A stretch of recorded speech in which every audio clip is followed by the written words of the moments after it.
ত্রয়োদশ জাতীয় সংসদ নির্বাচন এবং গণভোটের মধ্য দিয়ে নতুন এক অধ্যায়ের সাক্ষী হল বাংলাদেশ। দীর্ঘ প্রতীক্ষার পর এই নির্বাচন ঘিরে দেশজুড়েই বইছে উৎসবের আমেজ।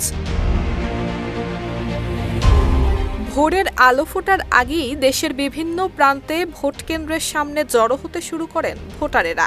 সকাল বাড়ার সঙ্গে সঙ্গে সেই ভিড় রূপ নেয় দীর্ঘ সারিতে। নারী পুরুষ, তরুণ প্রবীণ সব বয়সী মানুষের উপস্থিতিতে ভোট কেন্দ্রগুলোতে তৈরি হয় উৎসবের আবহ। দীর্ঘ সময় পর ভোটাধিকার প্রয়োগের সুযোগ পেয়ে উচ্ছ্বাসিত ভোটারেরা। সকাল 7:30টায় আনুষ্ঠানিকভাবে শুরু হয় ভোট গ্রহণ। তার আগেই কেন্দ্রগুলোতে ব্যালট পেপার এবং প্রয়োজনীয় সরঞ্জাম প্রস্তুত করে রাখেন নির্বাচন কর্মকর্তারা।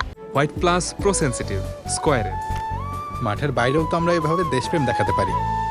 পোলিং এজেন্টদের ব্যস্ততা এবং নিরাপত্তা বাহিনীর সতর্ক অবস্থান মিলিয়ে কেন্দ্রগুলোতে ছিল নিয়ন্ত্রিত কিন্তু প্রাণবন্ত পরিবেশ। রাজধানী ঢাকা থেকে শুরু করে বিভাগীয় এবং জেলা শহরগুলোতে ভোটারদের স্বতঃস্ফূর্ত উপস্থিতি চোখে পড়ার মতো। নির্বাচন কমিশনের তথ্য অনুযায়ী এবারের নির্বাচনে তরুণ ভোটাররাই সবচেয়ে বড় ফ্যাক্টর। মোট ভোটারের প্রায় ৪৫% ১৮ থেকে ৩৩ বছর বয়সী। ইতিহাসে প্রথমবারের মতো প্রবাসী রেমিটেন্স যোদ্ধারা পোস্টাল ব্যালটের মাধ্যমে ভোট দিয়েছেন, যা নির্বাচনে যোগ করেছে নতুন মাত্রা। এবার সংসদের ২৯৯টি আসনে হচ্ছে ভোট গ্রহণ। শেরপুর ৩ আসনে প্রার্থীর মৃত্যুর কারণে ভোট স্থগিত রয়েছে। মোট ২০২৮ জন প্রার্থী করছেন প্রতিদ্বন্দ্বিতা, যার মধ্যে নারী প্রার্থী ৮৩ জন।